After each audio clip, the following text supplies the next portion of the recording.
तो हम लोग अपनी पाइथन की क्लास को आगे कंटिन्यू कर रहे हैं। हम लोग डेटा एनालिसिस या डेटा साइंस के लिए पाइथन सीख रहे हैं और हम लोगों ने अभी तक type casting, data types, variables ऐसे बेसिक चीज़ें पढ़ी थी और एक बेसिक प्रोग्राम भी बनाया था और आप लोग के पास वो प्रोग्राम भी है जिसमें हमने सिंपल ईएमआई कैलकुलेटर बनाया लास्ट क्लास में। अब हम लोग पाइथन के कुछ अलग टाइप के डेटा स्ट्रक्चर्स को पढ़ेंगे जिनको जो जैसे अब अभी तक हम लोगों ने जो डेटा स्ट्रक्चर पढ़े या जो डेटा टाइप पढ़े उसमें आपने देखा था कि केवल एक वैल्यू को हम स्टोर करते हैं। जैसे हम लिखते हैं कि x, एक एग्जांपल के लिए अगर हम ओपन करें तो हम लोग यूजुअली क्या लिखते हैं कि x की वैल्यू हम लिख देते हैं कि 56 है या हम लिख देते हैं कि name is equal to Shubham है, ऐसा करके हम लिख देते हैं। तो इसमें क्या होता है कि एक वेरिएबल में एक ही वैल्यू को हम स्टोर कर रहे हैं। पर अगर मान लीजिए हमें ऐसा केस हो कि हमें मोर देन वन वैल्यूज को स्टोर करना हो, बेसिकली हमें डेटा को कलेक्ट करना हो, ठीक है। बिकॉज डेटा एनालिसिस में आप चाहते हैं ना कि डेटा हमारे पास स्ट्रक्चर्ड फॉर्मेट में कलेक्ट हो सके। तो इसके लिए पाइथन में ऐसे कुछ डेटा टाइप्स होते हैं जिसमें हम वैल्यूज को, मल्टीपल वैल्यूज को कलेक्ट कर सकते हैं। और ऐसे हमारे पास चार मेन टाइप्स हैं जिसमें पहला नाम है लिस्ट, दूसरा नाम है टपल, तीसरा नाम है सेट, जो आप लोगों ने क्लास 10th 11th में सेट थ्योरी पढ़ी होगी, वही सेम सेट है। और चौथा नाम है डिक्शनरी।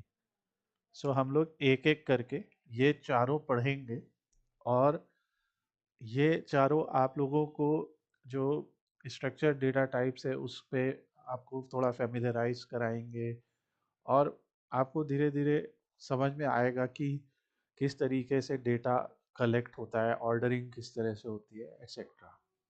अब इसके लिए हम लोग अपने कंप्यूटर में आइडल ओपन कर लेते हैं और आप कोई भी एडिटर यूज़ कर सकते हैं, चाहे आप गूगल कोलैब यूज़ कीजिए, जो भी।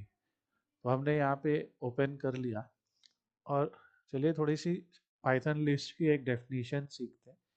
So lists are one of the most versatile and commonly used data structures in Python, and they allow you to store multiple items in a single variable and can hold items of different data types. So ये different data types के items को store कर सकते हैं और जो है ये multiple values आप store कर सकते हैं। तो ऐसे एक एग्जांपल देखते हैं। मान लीजिए एक क्लास के स्टूडेंट्स के मार्क्स आए, तो हमने ऐसे लिख दिया मार्क्स। अब मान लीजिए उस क्लास में 10 स्टूडेंट्स हैं, तो हमने लिख दिया 78, 98, 67, 56, 77, 45, 77 एक बार और लिख दिया। ऐसे करके हमने कुछ मार्क्स लिख दिए, 89, 67, ऐसा करके कुछ नौ हो गए, एक और जोड़ देते हैं, मान लो एक हो गया 32, ऐसा कुछ हमने लिख दिया। अब आप देख रहे हैं कि अभी हम लोगों ने इस स्क्वायर ब्रैकेट के अंदर करीब 10 आइटम्स लिख दिए और ये कितने भी हो सकते हैं। मैंने एग्जांपल के लिए 10 लिखा, 10 आइटम्स लिखे। सो अब ये जो मार्क्स नाम का वेरिएबल है, इसमें एक वैल्यू नहीं स्टोर्ड है, इसमें कई वैल्यूज स्टोर हो गई हैं।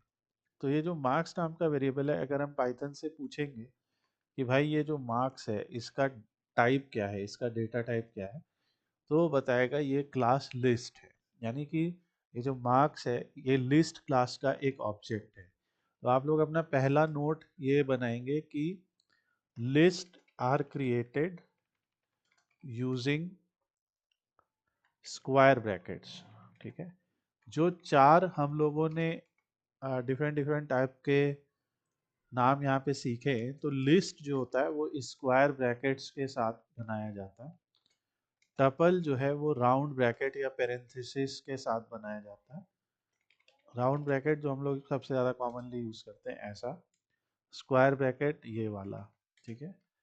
और सेट जो है वो करली ब्रेसेस के साथ बनाया जाता है, और डिक्शनरी भी करली ब्रैकेट्स के साथ बनाया जाता है, पर डिक्शनरी में की और वैल्यू पेयर होता है, जिसको हम लोग सबसे लास्ट में करेंगे तो आपकी समझ में आएगा कि ये क्या है। अभी आप डिक्शनरी को थोड़ा सा इग्नोर करिए।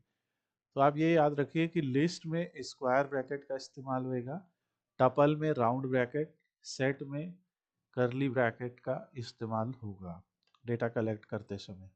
तो इसीलिए क्योंकि हमने स्क्वायर ब्रैकेट से बनाए इसलिए। दूसरा, इसमें हर एलिमेंट को हम लोग कॉमा सेपरेटेड लिखते हैं। Every element here is comma separated, आप देख सकते हैं।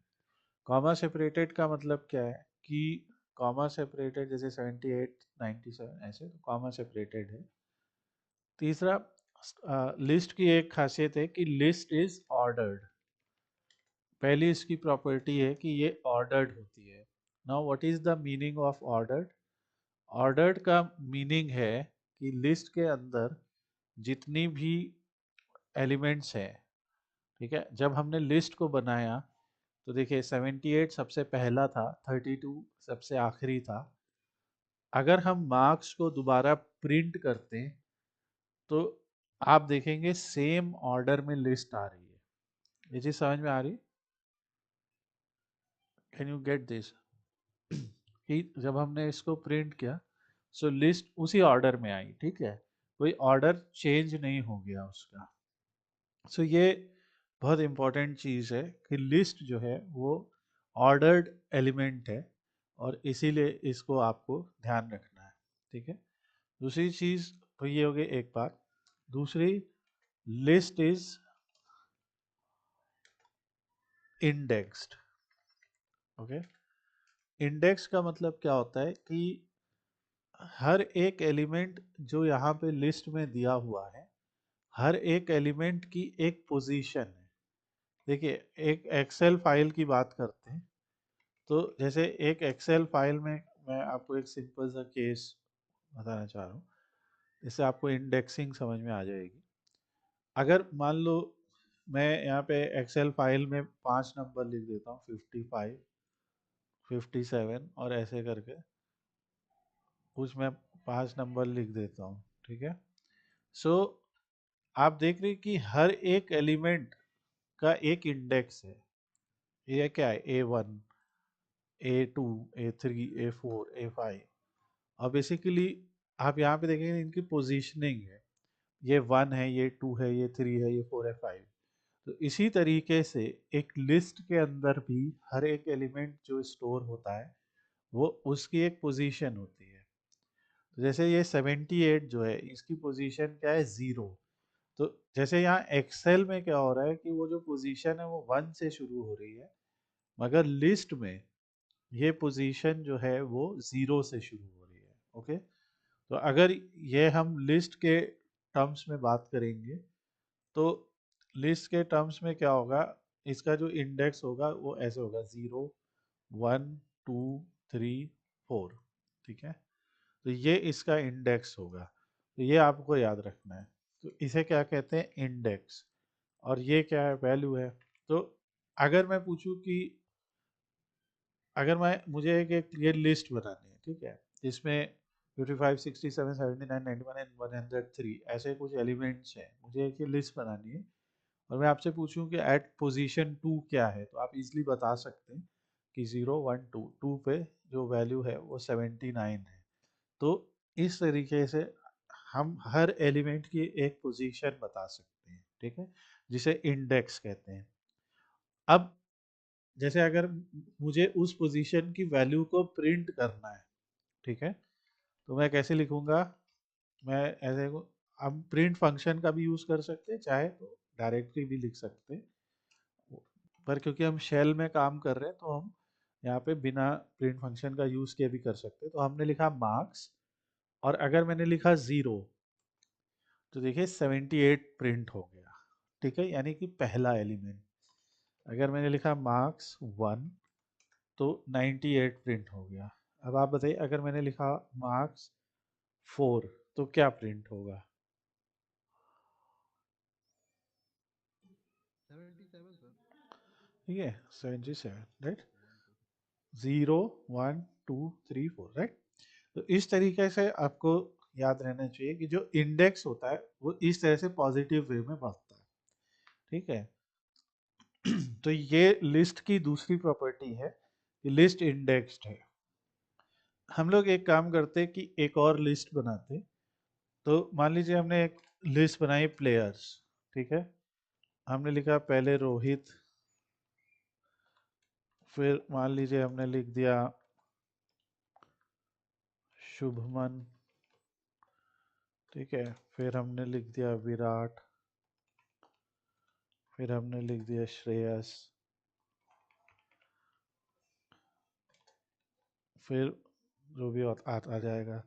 फिर मान लीजिए अक्सर, फिर मान लीजिए, ऐसे करके हम एक प्लेयर की लिस्ट बना रहे हैं। तो क्या कि ये इस सीक्वेंस में आएंगे, ठीक है। तो अगर मान लीजिए यहाँ पे राहुल लिख दिया, राहुल आएगा इस नंबर पे। सो इस तरीके से एक लिस्ट पूरी बन सकती है और हम सारे बॉलर्स भी लिख देंगे। तो ये हमारा प्लेयर्स हो गया। अगर मैंने लिखा प्लेयर्स ऑफ और पोजीशन मांगी 4, मतलब 4 पे कौन है, 0 1 2 3 4, राइट। तो ऐसा हो जाएगा। पर वहाँ पे क्या होता है, वहाँ 1 से इंडेक्स शुरू होता है मैच में, यहाँ पे 0 से हो रहा है। तो एक्चुअली ये नंबर 5 है, ठीक है। एट नंबर 6 जो है वो राहुल आएंगे। तो इस तरीके से भी आपका एक लिस्ट बनता है जिसमें आप चाहे तो सारे स्ट्रिंग की लिस्ट बना लीजिए, चाहे सारे नंबर्स की, या आप मिक्स भी बना सकते हैं, ठीक है। आप ऐसा भी कर सकते हैं कि मिक्स नंबर ऑफ मिक्स उसमें कर लीजिए। जैसे फॉर एग्जांपल हमने ml नाम की कोई लिस्ट बनाई जिसमें पहला एलिमेंट 1 है और दूसरा एलिमेंट मान लीजिए हमने लिख दिया ट्रू, तीसरा एलिमेंट जो है वो मान लीजिए हमने लिख दिया 56.78, चौथा एलिमेंट लिख दिया 7 + 2j, ठीक है। और फिर हमने लिख दिया कोई स्ट्रिंग हेलो। सो ऐसे करके हमने एक लिस्ट बनाई। अब इस लिस्ट में कितने डिफरेंट एलिमेंट्स है, 1 2 3 4 5। तो ये जो है, और आप देख रहे हैं कि सबका डेटा टाइप अलग अलग है। पहला इंटीजर है, दूसरा बूलियन है, तीसरा फ्लोट है, चौथा कॉम्प्लेक्स है, पांचवा स्ट्रिंग है। तो एक ये याद रखना है। दूसरा, जो पाइथन के कुछ बिल्ट इन मेथड्स होते हैं, जैसे बिल्ट इन मेथड्स वो होते हैं जो जिनको बिल्ट इन फंक्शंस वो होते हैं जो हमें कहीं से इंपोर्ट नहीं करने पड़ते, पाइथन में आप सीधे यूज कर सकते हैं। जैसे हमने पढ़े प्रिंट, हमने पढ़ा है टाइप, हमने पढ़ा है इंटीजर, स्ट्रिंग, जो टाइप कन्वर्जेंस के लिए यूज हमने किए थे। तो उसी तरीके से एक बिल्ट इन मेथड है लेंथ, LEN। अगर मैंने लिख दिया लेन ऑफ ml, ऐसे बोलेंगे इसको, तो वो कहेगा 5। दैट मीन्स कि इस ml नाम की जो लिस्ट है उसमें कितने एलिमेंट्स हैं, ठीक है। ये हो गया 5। अगर मैंने यहाँ पे लिख दिया लेन ऑफ प्लेयर्स, जो प्लेयर्स नाम की लिस्ट है, तो उसमें 6 है। तो इस तरीके से ये लेंथ आपको, लेंथ जो है वो बताएगी कि कितने उसके अंदर एलिमेंट्स हैं, ठीक है।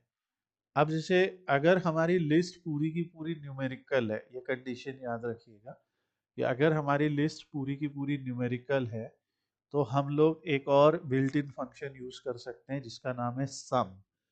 हमने कह दिया सम ऑफ मार्क्स 686। देखिए, जब हम लोग डेटा एनालिटिक्स की बात करते हैं, ठीक है, डेटा और ये आप लोगों ने टैब्लो वगैरह में भी पढ़ा है।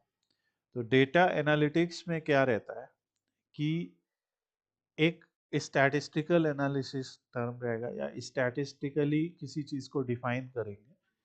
तो अगर हमारा जो डेटा सेट है उसे हमें स्टैटिस्टिकली डिफाइन करना है, तो हम लोग कुछ चीजें बताते हैं उसकी, जैसे मैक्सिमम क्या है, मिनिमम क्या है, सम क्या है उनका, ठीक है, काउंट क्या है, जो यहाँ पे लेंथ हो जाएगा, काउंट है ये, काउंट के लिए हम लोग लेंथ का यूज करते हैं।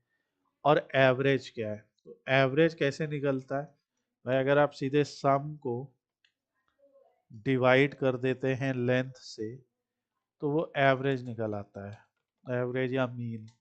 और आगे और भी चीज़ें आएंगी जैसे स्टैंडर्ड डेविएशन, ये हम लोग आगे पढ़ेंगे। स्टैंडर्ड डेविएशन और वेरिएंस ऑफ डेटा, पहले वेरिएंस निकलेगा फिर स्टैंडर्ड डेविएशन निकल आएगा। ये सब आगे की टर्म्स हैं जो हम अभी छोड़ देते हैं। पर ये जो फंक्शंस हैं, मैक्स, मिन, सम, लेंथ, इनको आपको अच्छी तरीके से याद रखना है। और आपको ये पता होना चाहिए सम भाई तभी हो सकता है जब सारे न्यूमेरिकल हो, ठीक है। तो अब अगर मैंने यहाँ पे लिखा, यहाँ पे सम ऑफ मार्क्स लिख दिया और लेन ऑफ मार्क्स मैंने लिखा, तो पता चलेगा कि भाई कितने एलिमेंट्स हैं। तो अगर मुझे एवरेज निकालना है तो मैं लिखूंगा एवरेज मार्क्स, इस नाम का एक मैंने वेरिएबल बनाया और मैंने कह दिया कि एवरेज मार्क्स हो जाएंगे sum of marks divided by length of marks. तो इस तरीके से हम लोग एवरेज मार्क्स निकाल लेंगे और ये एवरेज मार्क्स जैसे प्रिंट करेंगे तो हो जाएगा 68.6। बहुत इजी समझना है भाई। 686 टोटल हुआ, उसे 10 से डिवाइड करना है क्योंकि 10 लोग हैं, तो इस तरीके से एवरेज निकल आएगा, ठीक है। तो ये आप लोग एक छोटा सा नोट बना लीजिए क्या, कैसे हम ये करेंगे। और जो कुछ भी हम लोग यहाँ पे पढ़ रहे हैं, तो हम लोगों का जो ये चैप्टर रहेगा उसमें मैक्सिमम चीज़ें आपको मिल जाएंगी यहाँ पे, जो भी चीज़ें हम लोग पढ़ रहे हैं।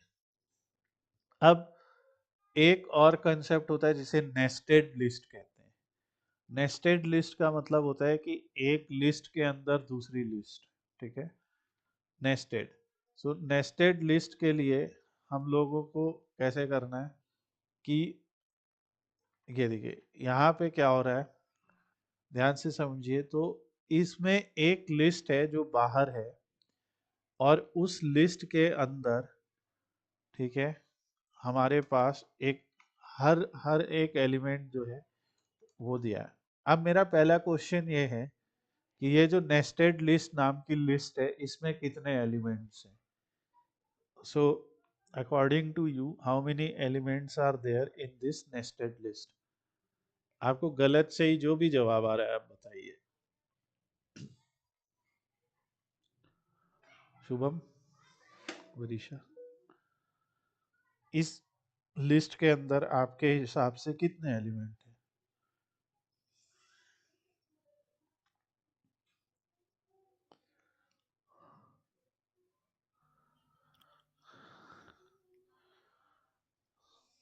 कितने लग रहे हैं बताओ। तो इजी सी चीज है ना। तीन ही है ना सर? तीन है, सही जवाब है, तीन है, ठीक है।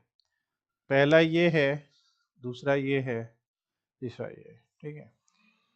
पर ये जो तीन एलिमेंट्स हैं ये खुद में लिस्ट है। तो डेफिनेशन क्या कहती है ना कि उसके अंदर एलिमेंट्स अलग अलग डेटा टाइप्स के हो सकते हैं। तो क्या है कि लिस्ट खुद में भी तो एक डेटा टाइप है ना। तो जब लिस्ट खुद में भी एक डेटा टाइप है, तो हम लोग उसको उसको भी तो कंसिडर करेंगे। तो उसने क्या किया कि एक नेस्टेड वे में जो है इसको कर दिया, ठीक है। तो ये आप लोगों को याद रखना है। तो अब इस लिस्ट को हम लोग जो है मान लीजिए आगे यूज करना चाहते हैं, ठीक है। अब इस लिस्ट के एलिमेंट्स को हम प्रिंट करना चाहते हैं। तो इस लिस्ट के एलिमेंट्स को प्रिंट करने के लिए हम क्या करेंगे। इस लिस्ट के एलिमेंट को प्रिंट करने के लिए हम लोग जैसे पहले तो ये लिस्ट बना ली हमने। अब हम लिखेंगे अगर कि नेस्टेड लिस्ट जीरो, ठीक है। सो नेस्टेड लिस्ट जीरो लिखने पे क्या होगा, नेस्टेड लिस्ट जीरो लिखने पे 1 2 प्रिंट हो जाएगा। इसका मतलब समझ रहे कि जो पहला एलिमेंट है ना वो प्रिंट हो गया, ठीक है, नेस्टेड लिस्ट जीरो लिखने पे। और अगर हमने लिख दिया, अब इसमें अगर मान लो हमें दूसरा एलिमेंट प्रिंट करना, तो हम क्या लिखेंगे कि नेस्टेड लिस्ट 0 1। इसका मतलब क्या है कि अब इस लिस्ट में जो पहला एलिमेंट है यानी 2, वो प्रिंट कर दीजिए। तो इस तरीके से आपका जीरो लिखने पे ये एलिमेंट आ गया जो खुद भी एक लिस्ट था, तो हमने उसके आगे दो स्क्वायर ब्रैकेट लगा दिए। तो पहला स्क्वायर ब्रैकेट ऐसा, दूसरा। अब ये कितने भी लेवल तक हो सकता है अंदर, राइट। ऐसा हो सकता है कि लिस्ट का एलिमेंट का जो एक लिस्ट है उसके अंदर भी एक लिस्ट है, उसके अंदर भी लिस्ट है, ठीक है। तो एक जैसे हम एग्जांपल बनाते हैं, NL इज इक्वल टू एक ब्रैकेट, दो ब्रैकेट, तीन ब्रैकेट, चार ब्रैकेट, ऐसे हमने बना दिया। और यहाँ पे लिखा है राहुल, मान लीजिए एक ही एलिमेंट है और ऐसा लिखा है, ठीक है। तो हमें कैसे चलना पड़ेगा, NL में जीरो का जीरो का जीरो चेक करते हैं, राहुल आ गया। अभी भी एक बचा, राइट। तो एक ब्रैकेट बचता, तो ऐसे करेंगे तो जितने आपके देखिए कितने ब्रैकेट लगे, चार। तो आपको ऐसे चार लेवल अंदर जाके मिलेगा वो आंसर, ये। तो ये नेस्टेड लिस्ट का कंसेप्ट है। और आगे जब हम लोग एक्चुअल में जब पाइथन पैंडास के चैप्टर्स पढ़ेंगे उस समय हम लोग जो है ये वाले टॉपिक और कवर करेंगे, तो उस समय आपको ये कंसेप्ट क्लियर होंगे कि जब हमें 2D एरेज मिलेंगे, 3D एरेज मिलेंगे, इस टाइप से डेटा मिलेगा, तो उसे कैसे डील करना है, ये सारा कुछ हम लोग सीखेंगे उस समय। तो ये एक कंसेप्ट हो गया, ओके। तो ये होता है। अब आगे बढ़ते हैं। अब हमने ये भी सीख लिया कि किस तरीके से एक्सेस करना है लिस्ट के आइटम्स को।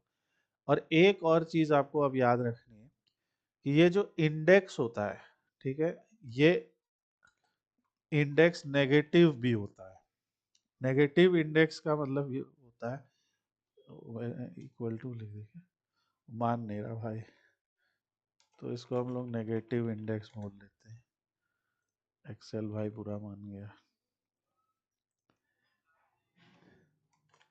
नेगेटिव इंडेक्स, तो नेगेटिव इंडेक्स का मतलब कैसे होएगा कि जैसे ये जो लास्ट एलिमेंट होएगा ये -1 होएगा, ठीक है। तो ये क्या हो जाएगा, -2, है ना। तो इस तरीके से होगा, ये उल्टा नहीं जाएगा, -3 होगा, -4 होगा, इस तरीके से -5 होगा, ये होगा आपका, ठीक है। सो यानी कि जो एलिमेंट का इंडेक्स 0 है, उस एलिमेंट का इंडेक्स यहाँ पे -5 भी है, यानी रिवर्स भी है।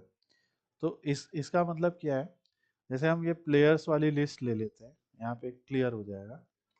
तो प्लेयर्स वाली लिस्ट में हमें पता है टोटल 6 एलिमेंट है। तो अगर हम लिखते हैं प्लेयर्स -6, तो कहेगा आउट ऑफ रेंज दिखा रहा है, ठीक है। हम कहते हैं अच्छा भाई प्लेयर्स -5, एक यहाँ पे एरर नहीं जाना चाहिए था, क्योंकि 6 हैं तो वो आना चाहिए था, हम लोग ने गलत लिख दिया ये। तो ये देखिए -6 पे जो पहला एलिमेंट है वो आ जाएगा, ठीक है। अगर हम लिखेंगे प्लेयर्स -1, तो आ जाएगा राहुल, ठीक है। तो इस तरीके से चलेगा। तो अगर हम इसके एक सिंपल सा स्क्रीनशॉट ले लेते हैं, तो यहाँ पे आपको दिखेगा कि इंडेक्स के पॉजिटिव में ये हो जाएगा 1 2 3 4 5 6, ठीक है, ऐसा। और इधर से हो जाएगा -1 -2 -3 -4 -5 -6, इस तरीके से ये चलेगा। तो ये इंडेक्स पॉजिटिव और नेगेटिव बोथ होता है। नेक्स्ट, लिस्ट में एक और चीज होती है जिसे स्लाइसिंग कहते हैं। स्लाइसिंग, अब ये स्लाइसिंग क्या होती है, जैसे आपको पता है स्लाइस, जैसे ब्रेड है ना, एक पूरा टुकड़ा है पर उसके स्लाइस बना के दिए जाते हैं हम लोग जो यूजुअली खरीदते हैं मार्केट से, राइट। उसमें स्लाइस होती है कि एक स्लाइस, दो स्लाइस। तो वैसे ही है कि एक बड़ी लिस्ट को छोटे छोटे टुकड़े अपने हिसाब से उसके बनाना, स्लाइसिंग करना। अब जैसे ये मार्क्स है, तो अगर मैंने लिख दिया मार्क्स, ठीक है, 0 से लेके 5 ऐसे लिख दिया, अब की जो इंडेक्स हम दे रहे हैं उसमें हम एक स्टार्टिंग वैल्यू दे रहे हैं और एक एंड वैल्यू दे रहे हैं, ठीक है। तो ये क्या करेगा, जीरो से शुरू करेगा, पहले जीरो आया, फिर वन आया, देखो जीरो आया, वन आया, टू आया, थ्री आया, फोर आया, पर देखो 45 नहीं आया। तो जो एंड इंडेक्स है वो आउटपुट में नहीं आएगा, और जो स्टार्टिंग और उसके एक पहले तक ही आएगा, ठीक है। तो इट्स लाइक 0 to n-1 सारी वैल्यूज जो है वो प्रिंट हो जाएंगी। तो ये आपको याद रखना है, ओके। तो ये होता है हमारा इसका मतलब। सो इसको फिर से एक और बार ट्राई करते हैं। जैसे ये प्लेयर्स नाम की लिस्ट है, अगर मैंने लिखा प्लेयर्स, ठीक है, और यहाँ से मैंने लिखा 0 to 3, तो अब आप बताइए इसमें से कौन कौन आएगा।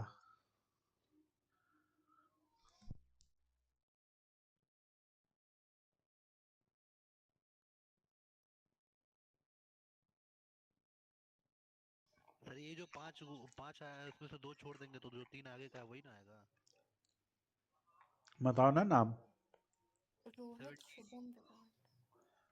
हाँ, 70 जीरो 80 वन टू थ्री, ठीक है, देखो 0 1 2 3, तो श्रेयस नहीं आएगा क्योंकि वो n-1 है, अभी जैसा वरीशा ने कहा, ओके। तो इसे स्लाइसिंग करें। स्लाइसिंग हम नेगेटिव इंडेक्स से भी कर सकते हैं। जैसे हमने कहा कि -4 से लेके -6 तक, तो क्या खाली लिस्ट हो गई क्योंकि हमने उसको रिवर्स में चला दिया। पर जब हम माइनस में लिखेंगे तो हम फिर बढ़ते हुए क्रम में नहीं, घटते हुए क्रम में, यानी डिसेंडिंग ऑर्डर में लिखेंगे, ठीक है।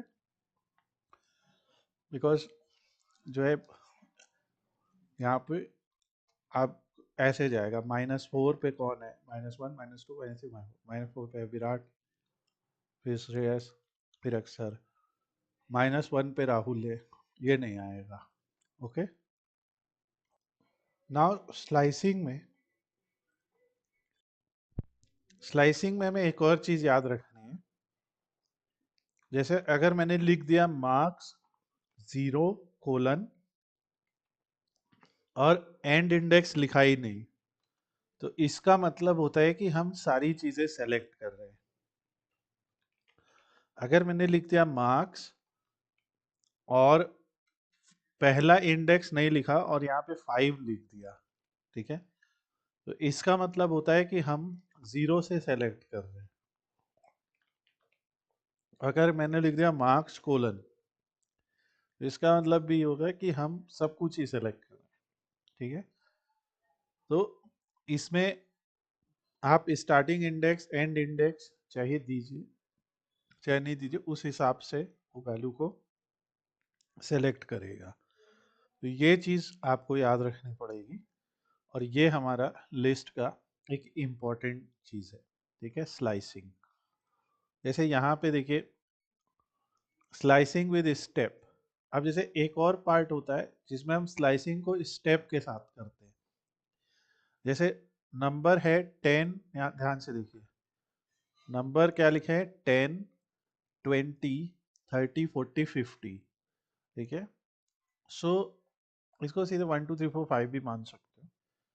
अगर मैंने लिख दिया नंबर ऐसे 2 कोलन लगा दिए, तो आउटपुट आएगा 10 30 50, वो एक एक नंबर छोड़ते हुए चलेगा, ठीक है। वहां तक भी आते हैं। उससे पहले जैसे हम लोग एक और फंक्शन सीखते हैं, उस फंक्शन का नाम होता है रेंज फंक्शन। रेंज फंक्शन क्या करता है, जैसे इसका नाम है, एक सीक्वेंस जनरेट करता है, ठीक है, एक सीक्वेंस जनरेट करता है। इसका मतलब क्या है, जैसे मान लीजिए मैंने यहाँ पे लिखा कि ml लिख दिया, my list is equal to, और मैंने लिख दिया लिस्ट रेंज 1 to 11, ठीक है। तो इस छोटे से कोड में क्या हो रहा है, इसको सीखते। इस छोटे से कोड में ये हो रहा है कि यहाँ ब्रैकेट्स को समझते हैं। पहला ब्रैकेट यहाँ पे लगा, दूसरा ब्रैकेट यहाँ पे लगा, ऐसे ब्रैकेट्स को थोड़ा एक्सपेंड करते हैं। तो क्योंकि हमेशा जो फंक्शंस होते हैं वो ब्रैकेट ऑफ से चलते हैं, राइट, अंदर से बाहर की तरफ। तो सबसे पहले अंदर का एक्सप्रेशन सॉल्व होगा। ये रेंज जो है वो 1 से लेके 11 तक की एक रेंज जनरेट करेगा। पर जैसा हम लोग ने अभी तक पाइथन को समझा है, जो एंड वाली वैल्यू होती है वो पाइथन मानता नहीं, ठीक है, वो इंडेक्स की वजह से।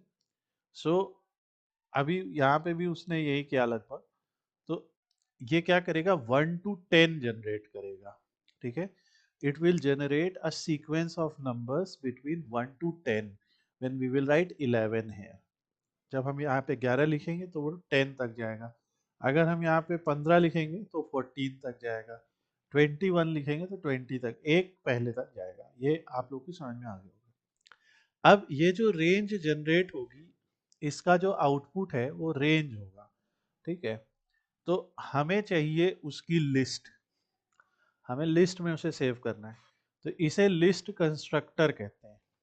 ये जो लिस्ट एक तरीके का मेथड भी है, इसे आप कंस्ट्रक्टर कहते हैं, ठीक है। यानी कि अगर हमारे पास कोई एलिमेंट है जो अलग डेटा टाइप का है, उसे हमें लिस्ट में बदलना है, तो हम इसके अंदर लिख देते हैं। तो वही किया है। जैसे हम लोगों ने क्या पढ़ा था कि एक पहले पढ़ा था ना कि मान लीजिए हमने लिखा कि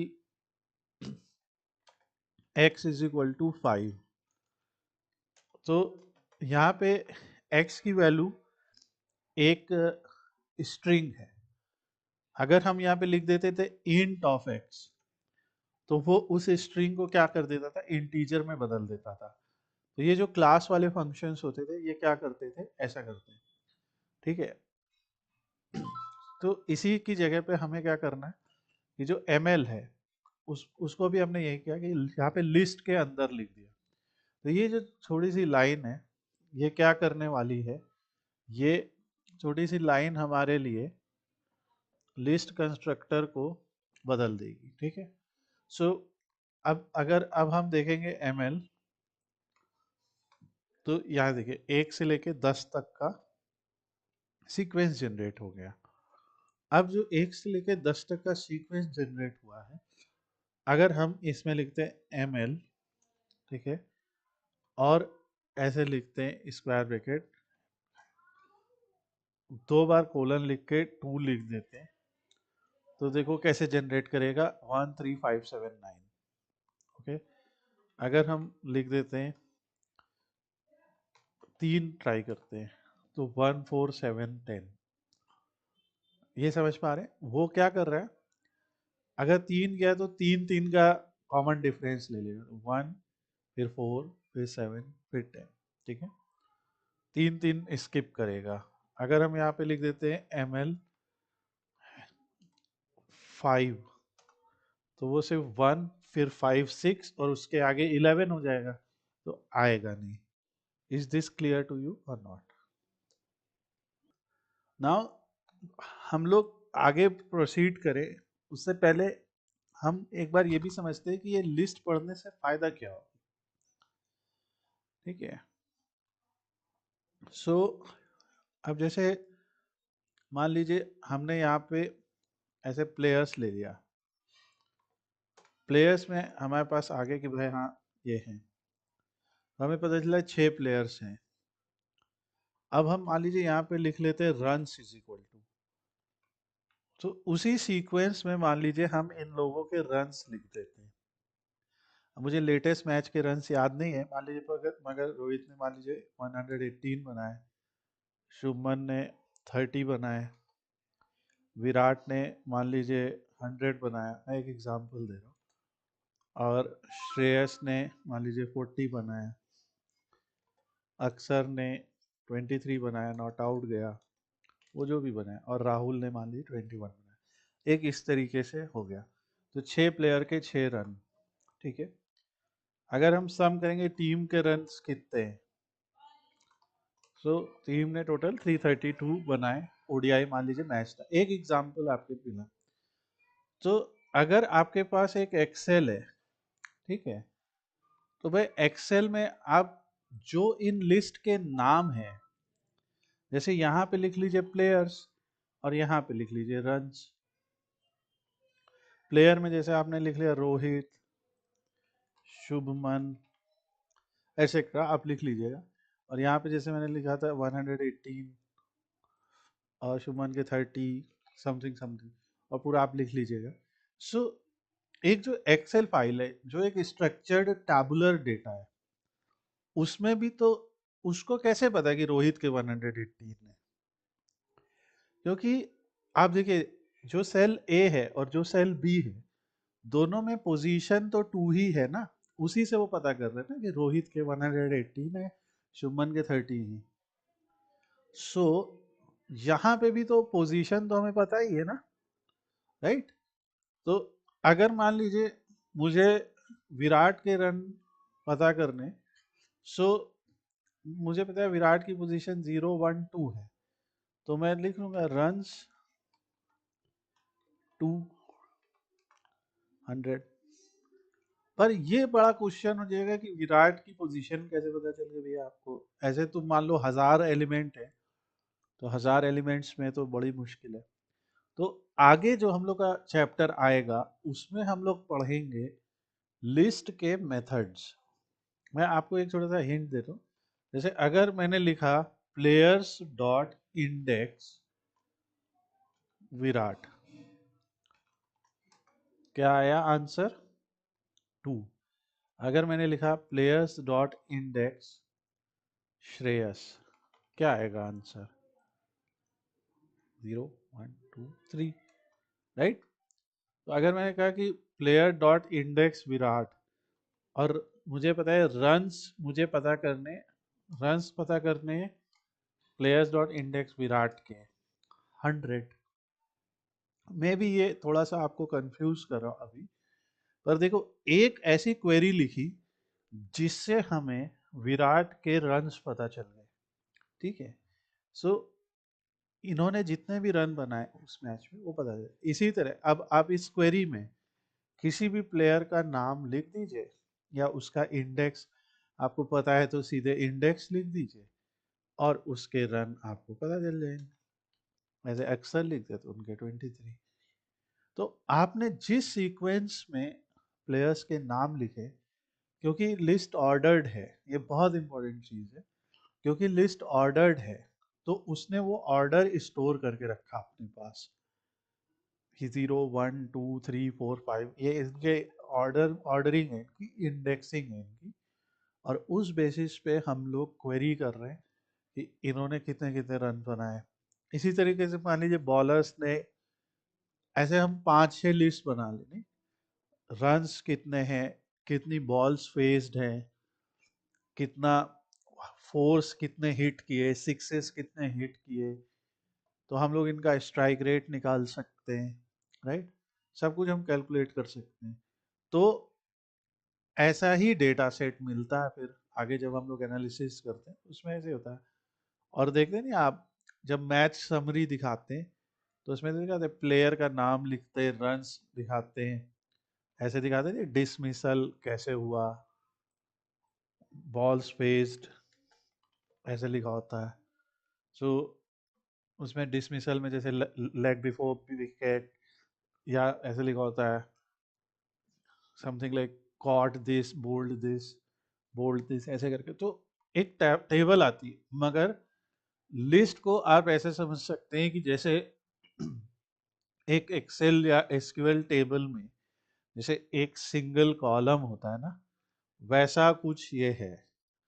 और इसीलिए स्ट्रक्चर डेटा बनाने में इसका बहुत अच्छा रोल है, और लिस्ट इसीलिए बड़ी इम्पॉर्टेंट है from data analysis point of view. अगर ये कंसेप्ट हम लोग को समझ में आएंगे तो हम लोग को आगे स्ट्रक्चर डेटा अच्छे से समझ में आएगा।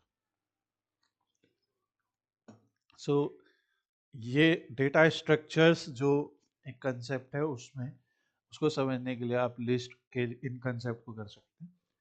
तो हम लोगों को जो नेक्स्ट कल का टॉपिक रहेगा उसमें हम लोग पढ़ेंगे how to modify an item and then जो लिस्ट के अपने मेथड्स हैं, जैसे ये सारे मेथड्स हैं, मैं ये लिंक शेयर करूंगा, थोड़ा सा आप इनको पहले से पढ़ के आएंगे तो आसानी रहेगी। जैसे अपेंड है, एक्सटेंड है, इंसर्ट है, रिमूव है, पॉप है, क्लियर है। तो जैसे ये सारे मेथड्स हैं, जैसे अभी हम लोगों ने इंडेक्स का रोल देखा। इंडेक्स का रोल क्या है कि किसी एलिमेंट का इंडेक्स किस पोजीशन पे है वो बताओ। तो वैसे अब लिस्ट की प्रॉपर्टी होती है कि लिस्ट म्यूटेबल है, ठीक है। तो हमने पढ़ी कि लिस्ट की प्रॉपर्टी है कि लिस्ट ऑर्डर्ड है। हमने पढ़ी लिस्ट की प्रॉपर्टी कि ये इंडेक्स्ड है, कि हर एलिमेंट का एक इंडेक्स है। और एक लिस्ट की प्रॉपर्टी है कि ये म्यूटेबल है। इसका मतलब क्या है? मान लीजिए जैसे हमने लिखा प्लेयर, और हमने कहा कि अभी हमारी 5th पोजीशन पे जो भी प्लेयर है हमें मान लीजिए चेंज करना है फॉर सम रीजन। तो हमने लिख दिया कि प्लेयर 5 पे ले आइए हर्षित को। एक एग्जांपल दे रहा हूँ। तो अब देखिए क्या होगा कि जब प्लेयर्स आएगा तो जो 5th पोजीशन यानी 5th इंडेक्स पे, not position but 5th index पे जो एलिमेंट था राहुल, उसकी जगह हर्षित आ गया। रियलिटी में बड़ी ख़राब बात होगी कि राहुल को आप 7th पे भेज दो, लेकिन एक एग्जाम्पल है। और ये जो है आपका लिस्ट की म्यूटेबिलिटी बता रहा है कि आप एलिमेंट्स की पोजीशन को आप एलिमेंट्स के पोजीशन के हिसाब से उनकी वैल्यू को चेंज कर सकते हैं। So this is very important, okay. तो ये म्यूटेबल है। और लिस्ट में आप नए एलिमेंट्स ऐड भी कर सकते हैं। अभी जैसे हमने मान लीजिए 6 प्लेयर्स की लिस्ट बनाई, तो हम इसमें जैसे हम कहते थे प्लेयर्स डॉट अपेंड हार्दिक। अब प्लेयर्स को जब आप चेक करेंगे तो एक प्लेयर ऐड हो गया होगा। तो अपेंड का मतलब होता है आप end, add an element to end of list. Append ऐसे याद रखने के लिए, आ एंड मतलब ए मतलब एक एलिमेंट। सो जैसे कहते हैं ना कि ऐड आ एलिमेंट, सो एक एलिमेंट आप यहाँ पे ऐड कर सकते हैं to the end of list. So ये अपेंड है। तो ये सारे कल हम लोग अच्छे से सारे मेथड्स पढ़ेंगे लिस्ट के, और फिर टपल को आगे हम पढ़ेंगे। और जो स्टूडेंट्स यूट्यूब पे हमारे इस ट्यूटोरियल को देख रहे हैं, अगर आपको हमारा ये वीडियो अच्छा लग रहा है, आप इससे कुछ सीख पा रहे हैं, तो प्लीज़ हमारे चैनल को सब्सक्राइब कीजिए, बिकॉज नेक्स्ट क्लास में आपको इसके आगे के ट्यूटोरियल्स और सीक्वेंस मिल जाएगा नोटिफिकेशन।